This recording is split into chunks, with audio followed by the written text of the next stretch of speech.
voyages dans le temps se suivent et ne se ressemblent pas tant que ça. Alors que je me trouve en novembre 2618, le paysage derrière moi rappelle pourtant ceux de l'an de grâce 1441 d'où je vous ai parlé lors de ma dernière intervention, après avoir obtenu la confirmation que Jeanne d'Arc était bien la demi-sœur du roi de France Charles VII.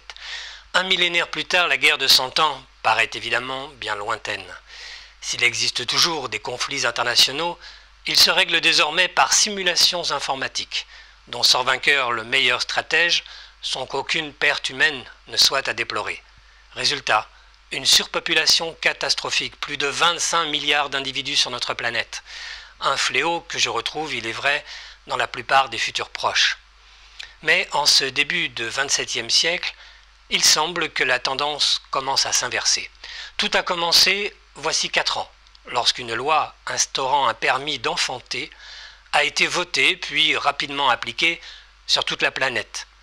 À moins de choisir l'option de la grossesse clandestine, au risque d'encourir des peines de prison ferme, les couples candidats doivent affronter une série de tests de QI et de culture générale avant de subir des examens médicaux et notamment psychiatriques extrêmement poussés. Des études ont rapidement montré que la plupart des candidats capables de triompher de ces épreuves n'avaient aucunement l'intention de se lancer dans la reproduction, et la natalité a immédiatement chuté de manière spectaculaire. Mais si le vaisseau Terre n'accueille presque plus de nouveaux passagers, il reste néanmoins beaucoup trop chargé, d'autant plus qu'on meurt tard en 2618, l'espérance de vie frôlant les 150 ans. Et des rumeurs font état de solutions radicales, dont certaines seraient très sérieusement à l'étude. D'après les informations que j'ai pu recueillir, les pouvoirs publics envisageraient de déclencher une épidémie artificielle qui, je cite, ne laisserait en vie que les éléments les plus sains de la société. Fin de citation. Et dire que d'aucuns présentent encore le Moyen-Âge comme un temps de barbarie. Gilles Thomas pour Chronos Télévision.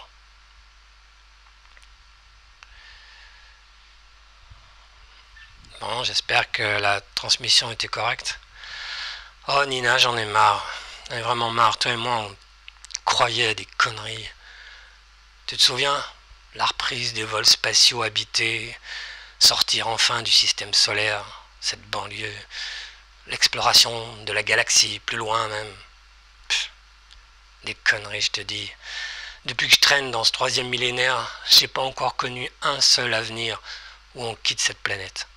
Pas un. Ah, bien sûr, je voudrais partir encore plus loin devant, bien plus loin.